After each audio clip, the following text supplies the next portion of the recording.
I think you are actually going to be the best person to explain what Cannes Lions is. Okay. Cannes Lions is the International Festival of Creativity. Mhm. It is, at its core, an award show. But many people do not It's go. hard to Yeah. remember that. These are known as the most prestigious advertising awards. If you have a Cannes Lion, you can go anywhere. You can get any job you want. All of the platforms are here too, like Meta, Pinterest, TikTok, Spotify. It's just become a huge party, basically. Some people say it's like advertising spring break. Oh, that's so funny. I'm Ashley. I run Stuff About Advertising. I love talking about creativity and ad campaigns, analyzing why they work and why they don't. It was insanely busy all week. We did go to a banger party we're gonna talk about, Yeah. VIP. It was like our one crazy night. Yeah. We were mingling with really big influencers and legit celebrities.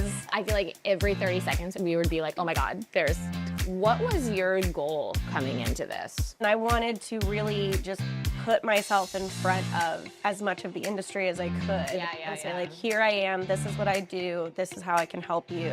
Let me be your go-to advertising creator. I think it's interesting about your situation actually is I think that the biggest splash you made for Cannes Lion was actually that post.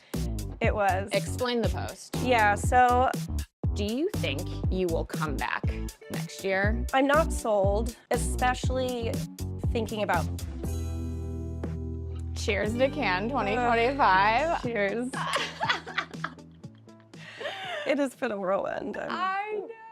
Oh my goodness. So I want us to dive into everything that we experienced this week. I feel like for what you do on the advertising side, you're much more like what I would say traditional agency, correct? Absolutely. What type of roles have you had agency side? I started my career in social media. Okay. This is back when, I'm going to be aging myself here, but back when brands were just understanding that social media is a place where they need to be. Oh goodness. So when Facebook had like gates, most brands were basically only on Facebook and Twitter, nothing else. I was a copywriter, somewhat of an art director, an account manager. I did analytics. I did everything in this role as a social person. So that's where I started. I've dabbled in a couple other things like account management and analytics, but I found my way into copywriting because that's the side that I loved so much. I love being creative. Honestly, I hated writing in school, but copywriting for advertising is so different. What did you study in school? I started as a chemistry major. What? Organic chemistry made me realize that was not for me. So I switched to, it was a combination major between IT and communications. So that's where I kind of discovered that advertising was even a career and got into social media through that. So as soon as I became a copywriter, it all kind of just clicked into place for me and worked my way up to creative director. Okay, very cool. And also, a lot of people don't know this either, but we are Cannes roommates. So we decided to room together at Cannes. We actually met at a Spotify event a few months ago.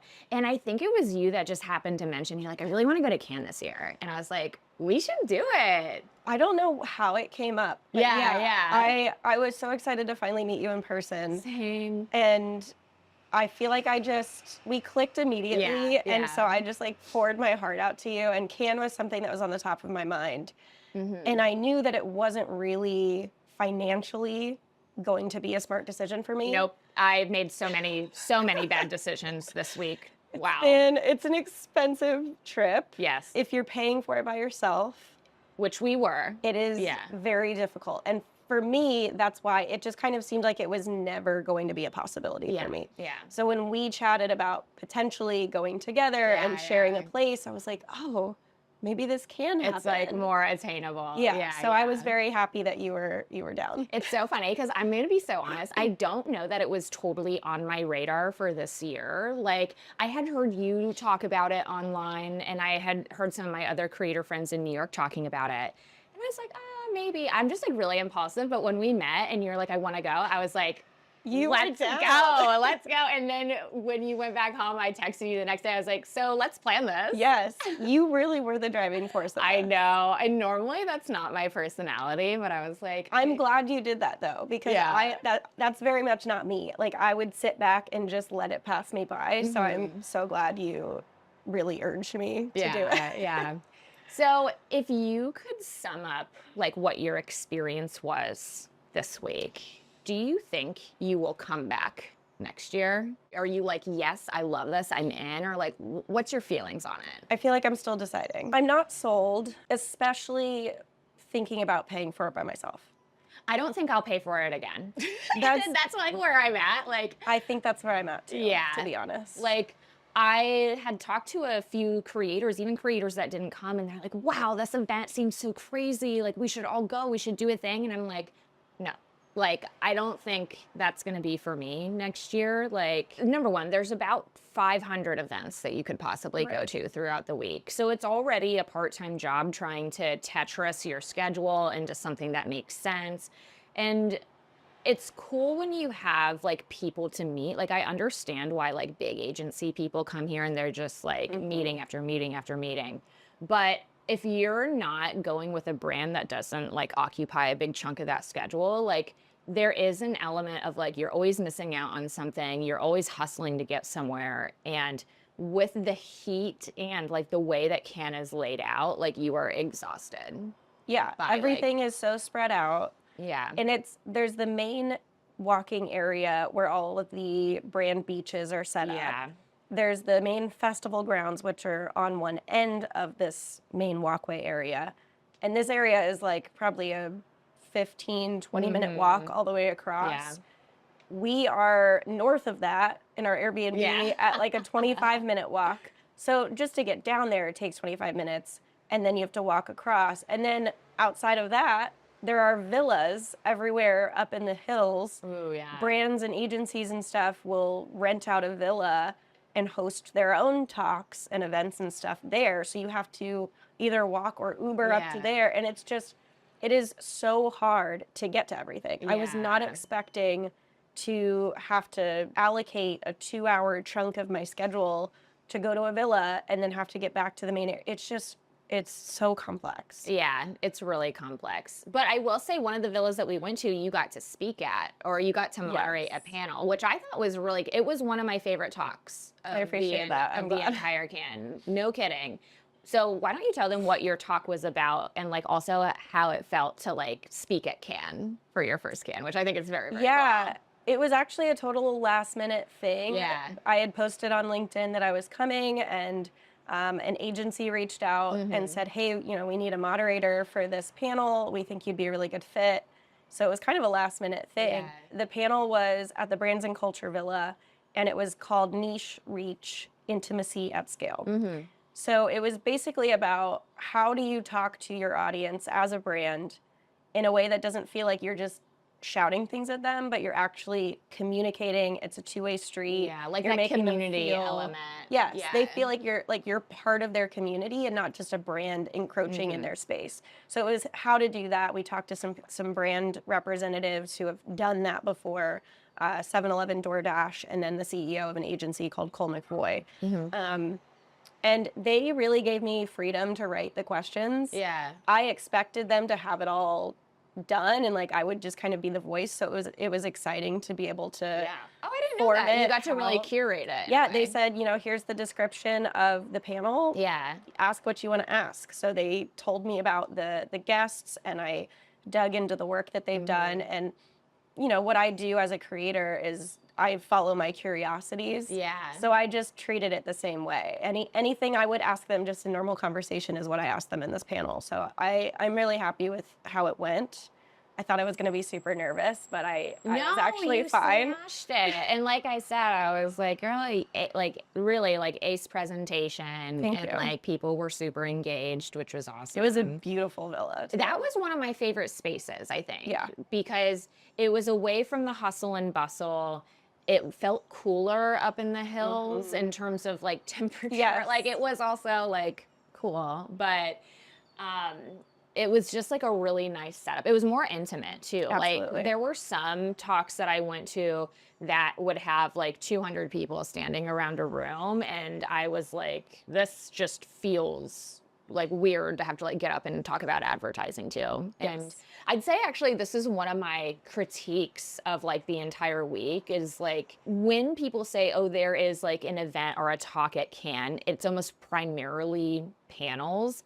And I actually had a hard time after like my third or fourth panel being like, okay, I feel like we're only getting surface level. Like sometimes it's really hard to dive deep when you're listening to a panel unless you're really curious about a specific person or like the Yes. topic. But a lot of times like these panels were just really high level and I was like, like you can tell sometimes too the panelists hadn't talked before. So it was like a ping pong ball of question, question. I mean, I haven't been to a ton of advertising events. I'm out in Colorado where nothing ever happens, but the few that I have been to have been the same way. Any conference I've ever been to, I feel like 99% of the talks are pointless. It's just the most high level stuff that you've heard over and over and over again. But I will say, for some reason, it's like the higher ups need to hear it from a place like this. It's almost like they don't trust it until it's at this like highbrow place of Cannes. And so if it is something that you've heard over and over and over again, like you and I know it already, like we don't need to be reminded, but for some reason there are leaders who are like just totally ignoring it until they're like, oh, we're at Cannes. This is a great piece of advice. I'm going to take that and actually use it now. And I guess too, like when I think about the programming then that the platforms are putting, like, so all of the platforms are here too, like Meta, Pinterest, TikTok, Spotify, you name it, they're probably here. And they probably also have a beach or like a huge section. So there's Meta Beach, there's Spotify Beach, Pinterest Beach, Amazon Port. the Amazon Port, and then Canva. So they all have these great, amazing setups, and you can tell by looking at their programming what they need, what needs to sink in. Like at Meta, they were talking a lot about partnership ads, a lot about like the Advantage Plus suite or their new Meta AI. They had some huge announcements there this week too. But I know you and I were talking about like the setup. What were your thoughts on some of the activations? Were there any that you thought were your favorite? I was really anticipating the setups because I love experiential marketing. Same. And seeing what brands do at things like music festivals and big events, the Super Bowl, whatever it is. I love that stuff. And I always wish I could be there in person to experience it. So when I came here, I was really expecting that same level of interaction and like things to do and photo ops and that kind of stuff. And I feel like here, because it's basically a B2B experiential piece, it's just not as fun as I was anticipating. There are some beautiful setups. I mean, these beaches are huge. Like they must have cost millions of dollars. Absolutely. Just for the space alone, plus the building of this entire structure. I mean, it is so involved and it's impressive and the decorations and stuff are beautiful. But I was really hoping for more like things to do.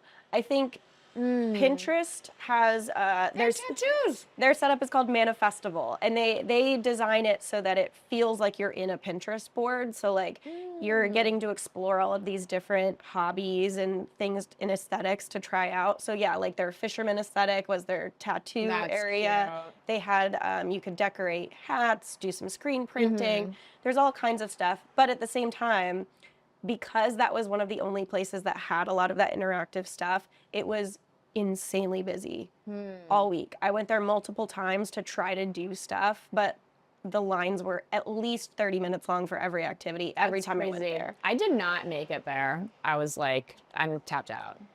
Well, also they had very little shade at Pinterest. So every time I walked in there, I felt like I was dying. So yeah.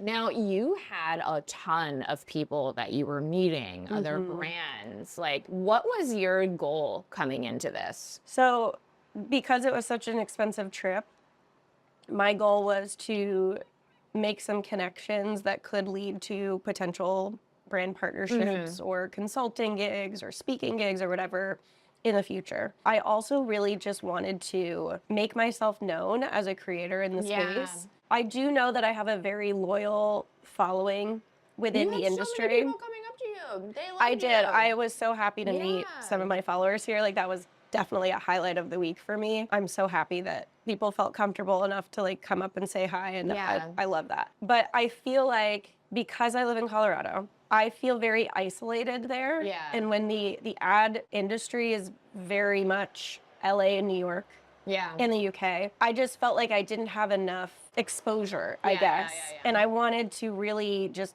put myself in front of as much of the industry as I could and say, like, here I am, this is what I do, this is how I can help you. Let me be your go-to advertising creator. Yeah. And so I just wanted to be around and talk to people. And I think I did that in some capacity, especially with the content that I was posting.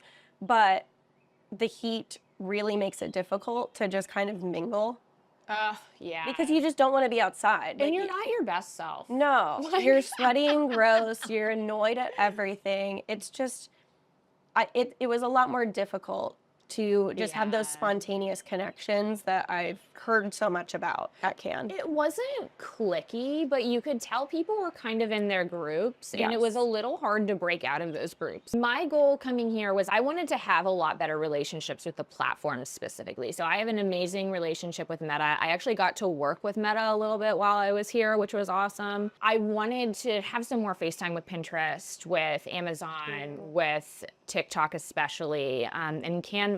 And I found that really, really hard to actually do because it's like you go into these activations and there's tons of people running around and you don't really know who the TikTok people are, or who the Pinterest people are. And even if you did, it's like, hi, my name is Dara Denny. I'm an advertising creator. And they're like, cool, great, see ya. And I'm like, that I would be like, fair. Yeah, Because there's no time. yeah, there's no time. And I also was hoping there would be more time for like impromptu like content that could happen. Yes. I would say that the place where that was most possible was on top of the Palais, the Lions creator rooftop. But that also, like, I didn't actually find that a lot of creators were congregating there. And it was also a huge space. So at times it felt empty when I was up there. I was able to meet with a creative strategy person who I know that's from Brazil, Danilo, and we were able to do an interview there up on the first day. But I found it hard to make content, which is why I like resorted to vlog content this week, which like my audience doesn't necessarily like know or love me for. What I was expecting to do here, content-wise, turned into something very different. Oh my God, my plan, I had a spreadsheet.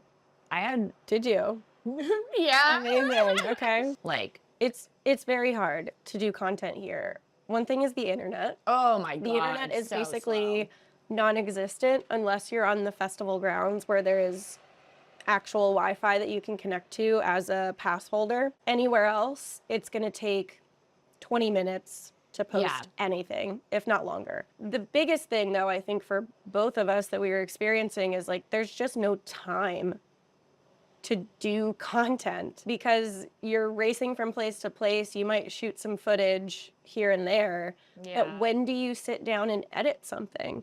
It's just you're on the move constantly, and then you get back home at midnight. Yeah. And you have to shower because you feel disgusting, and then you just want to go to bed. Like there's hardly any time to just sit in front of your phone and worry about editing content. The first night I edited something really small and like quippy and was supposed to be clever, and I was just like, man, like I don't think that it's like sustainable to make a ton of canned content. So I saw a lot of creators actually just posting to stories, and they would do like a roundup that way. And I was like, I think that actually makes sense for a lot of the creators that were here. I think so too, because anything that involves editing is just, it's going to be too hard. So you have to just do that on the fly sort of content. So we met up with Oren and Ashwin at the Dark Room Villa, which was really cool. This was the first time you were meeting them. Yeah, in person, yeah. And they actually did one of the best talks here for sure. It was the most actionable. It was the most actionable, the most tactical. You even got like a field guide to take away in the flesh, which was so cool. And like they just also had like a certain energy that I was like, wow, Cannes didn't like suck you dry just yet, you know, because they were also a little bit removed from the croisette and like, you know, the whole hustle and bustle. So I think if I was gonna do it again, I'd want to do more of the fringe events or like try to localize myself to a certain villa or like a certain area, because I don't think I ever need to in my life do like go hit all the major platform like activations. It's just too much. The only way I would do that is if I knew I had like VIP access into all of them. Yeah, yeah. That was another thing, is like every place we were supposed to be on the list for did not have us on the list. Which was crazy. So it just made getting into anything so difficult. Even the villa that I was moderating a panel at, I wasn't on the list. It just happened at every single place. So it just adds this chaos to get into these things, and there's lines behind you, and it's just, it's too much energy for an introvert. Yeah, and I'd say too, it's like a Cannes Lions pass is about $4,000, $5,000. It is not cheap. Right. I got a creator pass. I paid for it myself. It was about $1,500. I'm thankful that I had it, but I did not see like a single talk like at the Palais, for instance. Right. But I know that like going to a lot of the activations with the platforms, they would like scan it, and it was good that you had it. I feel like there was this layer too of like, oh, you have the pass, that's like one level. And then, oh, are you on the list? That's like another level. And a lot of times you can just get on the list by signing up online. Like it's not a difficult thing. But then if you know someone there, you can get on the VIP list. And even if you are on that VIP list, you're not like, I don't think the list exists. I don't think it does. Like, I'm not convinced. I am not convinced. But you were on one very important VIP list that we benefited from greatly. Yeah, and it stemmed from where we met, the Spotify Advance event in New York. That was my first time working with Spotify. They invited me out to that event to cover their new ad news, the different formats and stuff that they were introducing for businesses. And because of that relationship that I formed with them there, I told them that I was coming to Cannes, and they were like, great, we'll put you on the list for Spotify Beach. And they were gracious enough to send us into the VIP space of Spotify Beach. Highlight for sure. Even just daytime Spotify Beach was amazing. It was great vibes in there. It felt cooler because it was right by the water, and it was shaded. It had some coverage, which was great. They were serving food like sushi and poke bowls. It was incredible. Nice. They had fresh juices. Yeah. They had ice cream, drinks. I mean, everything you could ask for there. And you could just chill. For free. I think it's also important to note that like once you actually get into those places, everything is free. That's true. All the drinks, all the whatever. So like that can somehow be worth it for people. Yes. But I think by your fourth day, you're like, I don't care. No, absolutely. I did, one of my goals that I didn't mention was to try to not pay for much food. Yeah. And I feel like I mostly did that. I had a dinner that got canceled, so that didn't really help. But overall, I was able to get by with food from the beaches and the setups and stuff. But Spotify's food was by far the best. Yeah. And then on Tuesday and Wednesday night, they had concerts at Spotify Beach. And we decided to go to the Wednesday night one with Lola Young, Mark Ronson, and Cardi B, which was so exciting. Yeah. I have heard so many things about Spotify's concerts here. It's like the event that people try to get into and can never get into. It's very exclusive. The lines are insanely long. Yeah. And people that don't get in will hang out in chairs outside of the beach to try to get a view of the concert. Like, that tells you how big it is. And they will like get those chairs like hours before the event. Yes. Like it's a big wild, deal. Yeah. But the Spotify team was so nice and gave us both VIP access. So we got to go into just kind of a separate area. Essentially, it was all the same drinks, same food, but we didn't have to be sandwiched between hundreds of other people trying to watch the concert. And for our introvert souls, that was amazing, especially with the heat too, because that just makes it so much worse. But we were mingling with influencers, like really big influencers, and legit celebrities in there. We were just whipping our heads back and forth looking at all the people that we recognize. It was so weird to be in that space with them. Literally, I feel like every 30 seconds we would be like, oh my God, there's. So wait, who did we see there? I have to get my list out. Right, yes, get your list out. I know we saw David Dobrik. Womp womp. I have seen him before randomly at the pier in Santa Monica, so I was like, just David Dobrik, who cares? At Spotify Beach, we saw Harry Jowsey. Oh my God, yeah. Also, he let me pass him because he's very tall. He did. So that we could stand in front of him. That's true. He redeemed himself. Just rare gentleman, Harry Jowsey. Yes. Bowen Yang and Matt Rogers, Las Culturalistas, were there. Yes. I also saw them at another Spotify event on Monday night, and I was so excited to see them. Amelia de Moldenberg, Chicken Shop Date host. I also did a YouTube creator event with her the day before, where I also got to see her and meet her. So nice. So sweet. And she did an official talk at the Cannes, like the official Cannes festival. She was booked and busy. She was. Yeah. She is doing great. We saw Scott Galloway, random like industry He stood behind celebrity. us for like 25 minutes, and that was a good one. I feel like that's a very like niche celebrity for us. Yeah. Alana Marr was there, who I love. She's really big rugby player for the US. Awesome content creator, hilarious person. I love her. She was on Dancing with the Stars for a little bit. Keith Lee, just one of the best food creators on TikTok. Absolutely huge. I think he also had an official Cannes talk. Okay, yeah. Shay Mitchell from Pretty Little Liars, and now the owner of Base. Jake Shane. Oh yeah. We saw Jake Shane a couple times. Actually. Yeah, we saw him. Like we also walked in with him to Spotify Beach, and like there was like a brief moment where he was like, "Oh, are we all together?" We hugged him. We gave Jake Shane a hug. I think because yes. Oh, did I black out? Yes, oh we like introduced ourselves. I think he thought we were like part of the same little tour group, but yeah, we were immediately abandoned. It's okay. We had our moment. We're okay. Jess and Robin from Peloton. Oh, Jess. They looked so good, so cute. They were amazing. Yeah. So we saw this group of like Gen Z boys who you can just tell that they're influencers by the way that they look. Oh God. And we were like, who are they? They've got to just be those classic, just, cute teen boy sort of influencer. Yeah. I looked up one of them because I was curious. His name's Josh Richards. He's got millions of followers. I've definitely seen him before.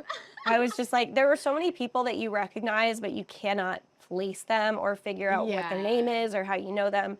So many of those. And I'm like, I have a personal problem too, where sometimes if I recognize someone, I don't know why I do this, but like I will literally go up and say hi to them. Like I did this to DJ X actually. Yes. Because what No, it was good.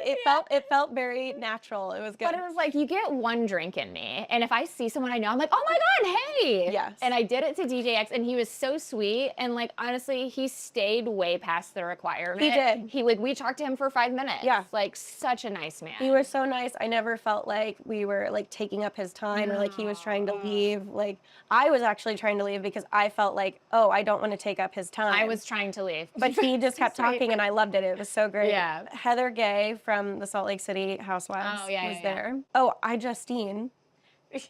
I had an embarrassing moment with her.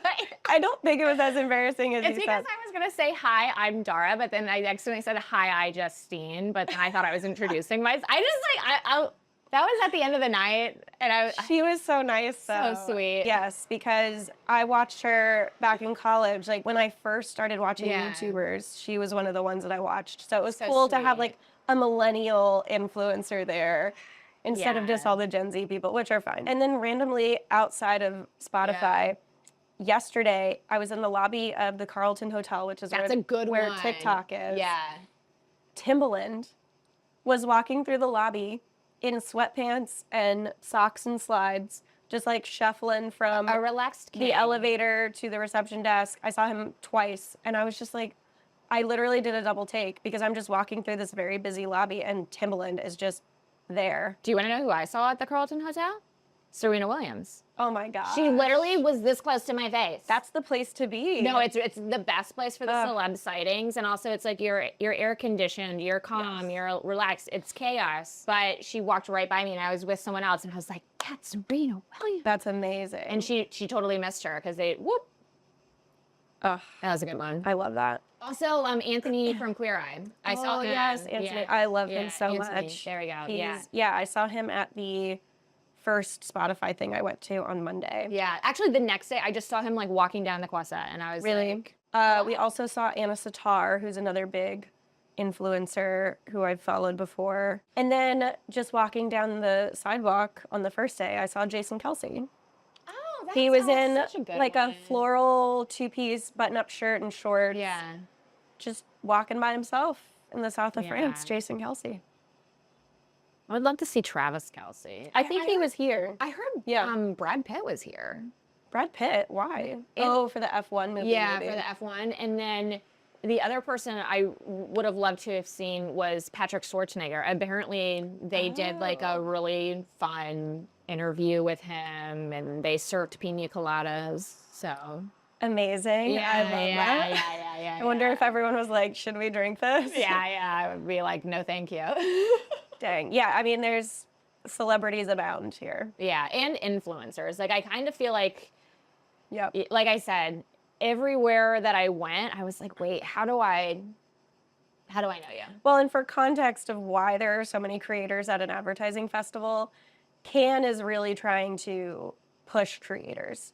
Last year, they introduced the Creator Pass, which is what Right. Dara and I both Yeah. had, which is a cheaper version of the main festival pass because they know that most creators and influencers can't really flesh out $5,000 Good for a God, festival no. pass.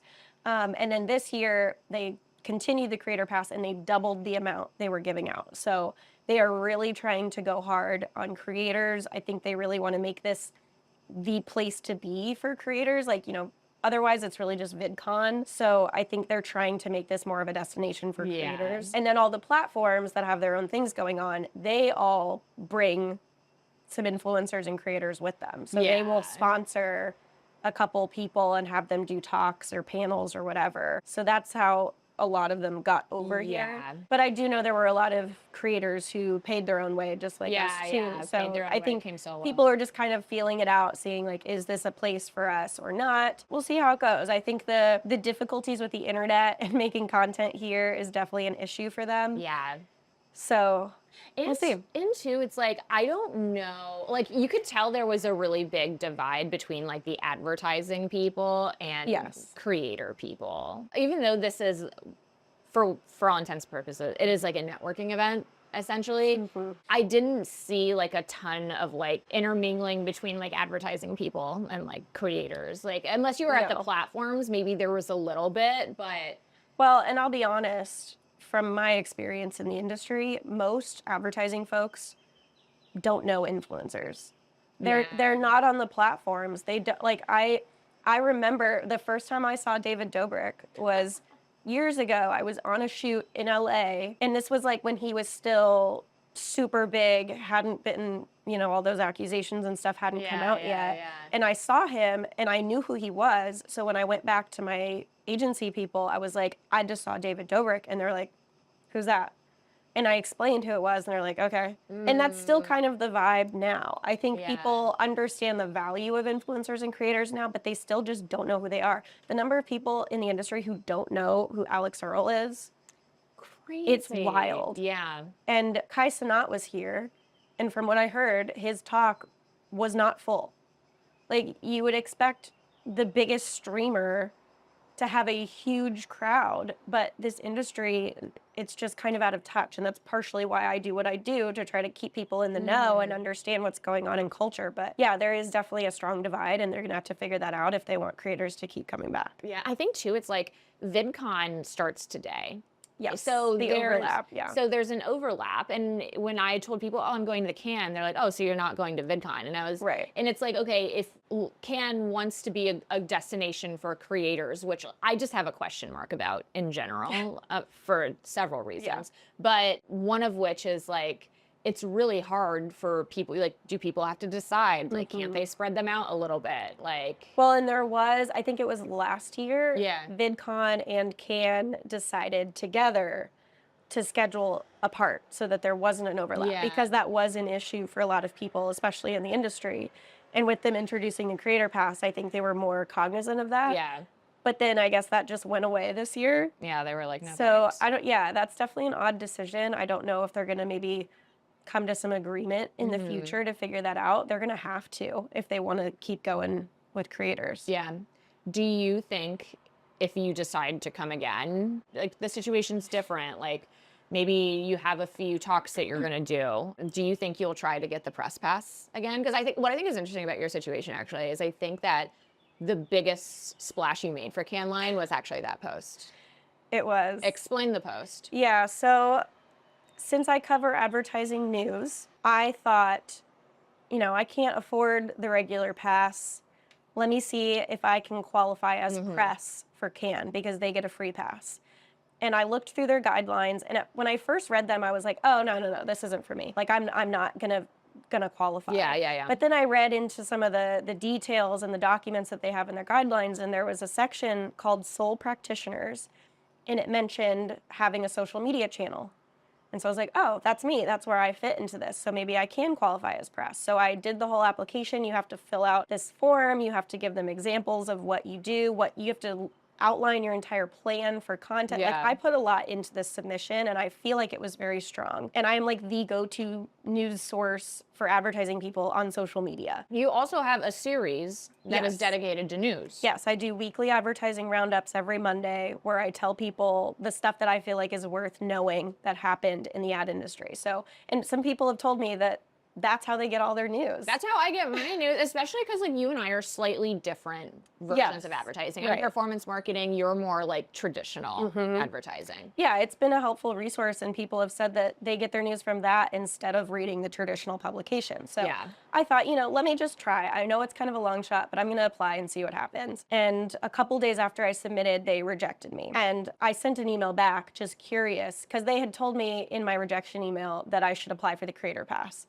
And I was like, okay, I will, but I'm not really there to learn about the creator economy. I'm there to cover the ad news. Yeah. So I just pushed back a little bit and I said, can you explain, why I was rejected? And they told me that I wasn't legitimate media Oh. and that my content didn't fit the editorial nature that they were looking for. And reading that just really pushed my buttons. And I am someone who always expresses my honest opinions, and I'm very transparent about what's going on in the industry. People knew that I had applied for a press pass and were asking what was happening, so I posted about it on LinkedIn. Yeah. Expressing my frustration. Obviously, I was disappointed that I didn't get the pass, but I was more so frustrated with, this is the most prestigious award show in advertising. We're supposed to be championing creativity and innovation, and I felt like they were holding on to this old-fashioned definition of media. Yeah. And at the same time, they're going so hard on creators that I was like, how are you guys not connecting the dots? Like, I am a creator for your own industry. Yeah. This is where I fit. And so I was just upset, and I posted about it. And that post blew up. Yeah.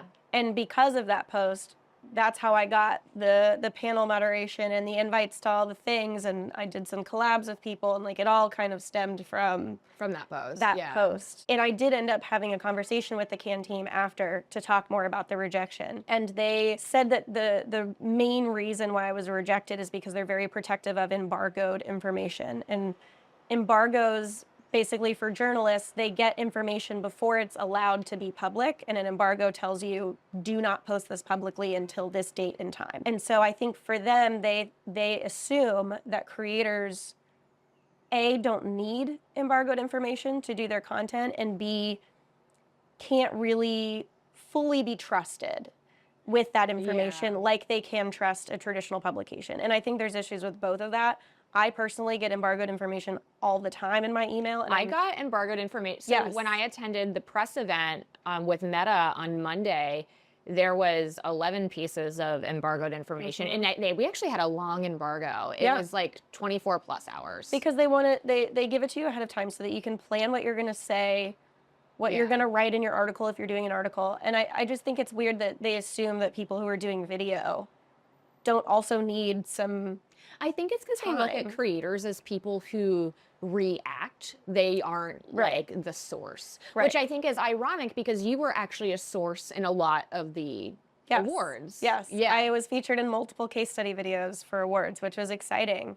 And yeah, and I want to be a source. And Yeah. it's like, I can't do that unless I start getting access to things. And some agencies and PR companies and stuff have been great about giving me access, but it's just been such a push Hmm. to get more of that access that some of the traditional publications have. So I think it ended up working out because I got a brand partner to get me a pass Yeah. for the festival, so I was able to access everything, which was amazing. And at the same time, because I didn't have a press pass, I didn't feel like I had to be nice. Like Yeah. I feel comfortable sharing my criticisms Yeah. of the festival because I am not, because they didn't, do me a favor Yeah. by giving me Yeah. a pass. So I think it worked out the way it should have. I maybe would go for a press pass in the future, but I only want them to accept it if they truly feel like I belong there. I Yeah. don't want it to be a pity pass. I don't want it to be like, oh, we're trying to butter up to We don't want her creators. to make another LinkedIn post. Yes, Yeah. exactly. Yeah. No, I definitely caused some issues there, but I don't know. I may try again, but I feel like I would be happy just with any pass. I just want to get down there and see the work and go to the award shows, and that's why I want access to the festival. And you are But like the one person I know who actually did that. I don't know a single yeah. other person who went to the award shows, myself included. Sorry. No, it's true. Like I said in the beginning, like it is an award show, but people don't really pay much attention to it. I think the large majority that do are the people who have submitted for Yeah. awards, and it's very exciting. And like that's why I wanted to be here and see the work, is because it's energizing as someone who is doing this every day. I think advertising can feel exhausting sometimes, Especially and agency side. And you and yes. I were both agency side Yes. for a while. Absolutely. And especially in a place like this where there's a lot of money flying around, a lot of networking and schmoozing, and it just feels kind of gross sometimes. Yeah. So to get in there and just wander around, seeing all the work displayed, looking at work from other countries that I never get to see, that was refreshing for me as a Yeah. creative. So I really appreciate having that access Yeah. to the festival. No. And it's like, for me, I know me being here is like a little bit of a stretch. Like I'm a creator and I met a lot of great creators this round, and I'm really glad that I came, but the performance marketing and direct to consumer has zero footprint here. Which Like, is weird, honestly, because Yeah. with all the tech companies and platforms that are here, you would think that there would be more of a focus on that, and there just Yeah. really isn't. I feel like that's kind of a gap in the programming. Yeah, and what I'll say too is like I was at Meta Beach for a day where I did an interview with Nicola Henderson, who's a top exec at Meta, really great woman, and there were a few talks on partnership ads, on a little bit about the new AI features that are coming down the platform, but there wasn't a focus on media buying or performance marketing in like a bigger sense. And correct me if I'm wrong, I don't think there were any awards specifically for performance creative. Not that I can think of. I know they have some B2B categories. They have direct. Yeah. I mean, now I kind of want to go explore the basement again and see if there are any specific Yeah. performance, but off the top of my head, I don't think so. Yeah, which I think could like is something that's missing, you know? And I think could like from a top level could help like blend or marry the performance and branding industries yet again. Okay, some rapid fire questions and then I will have you on your way because I know you are going to go back down to the festival. I am going to Paris. Off the top of your head, what was your favorite activation? Spotify. Yeah, Spotify. Spotify Beach. I mean, I didn't make it to a ton of the Yeah. branded beaches and stuff. I was at a couple for like a few minutes, but Spotify was the only one that I felt like I wanted to stay there for Yeah. hours. Mine actually, I loved the FQ Lounge, the Female Quotient Lounge. I saw a talk with Katie Welsh, CMO of Rare Beauty. That was excellent, excellent, excellent. I also got like a Ferragamo hat, like great swag at this place. And also, that was more of like a lounge. It's like they bought out a few rooms of a hotel, and that felt a little bit more relaxed. And it was 99% women. Right. So I liked that one. I didn't make it to that one because it was all the way on the side of It was in Hotel the main Martinez, area, yeah. so I didn't want to walk that far in the heat. Yeah, incredibly fair, incredibly fair. What do you think was your favorite personal moment here? I mean, I did really enjoy meeting people. That happened multiple times throughout the week, and I loved that. But like one individual moment was being part of the case study film for a Grand Prix winner. So fucking Because at the award show they announce who's winning, and then they play the case study film on the big screen for the entire auditorium. And Grand Prix is like the big award for the category. And I was part of the case study film for this winner. It was Ziploc. So it was really cool. I've never worked at a place that even submits things to Cannes. Yeah. So it was cool to be on that stage, even in just a tiny, tiny little capacity. Oh my God, so cool. That was a really cool moment. Other question, favorite celebrity moment? I think seeing Charlie Puth perform at the piano. Oh, I didn't get that one, but yeah, that's a good one. It was like a little exclusive Spotify soiree thing at a beautiful villa in the hills, and he performed a couple songs. It was just 4 songs, honestly. It wasn't that much, but he was at the piano. It was super chill, and I love Charlie Puth, and I was right next to the stage, and it was just a cool, bougie feeling moment. So yeah. Yeah. Cool. Well, that's it. Thank you so much Amazing. for debriefing with me. Our first Cannes Lions trip. Will it be the last? Unless a brand pays for me, it might be.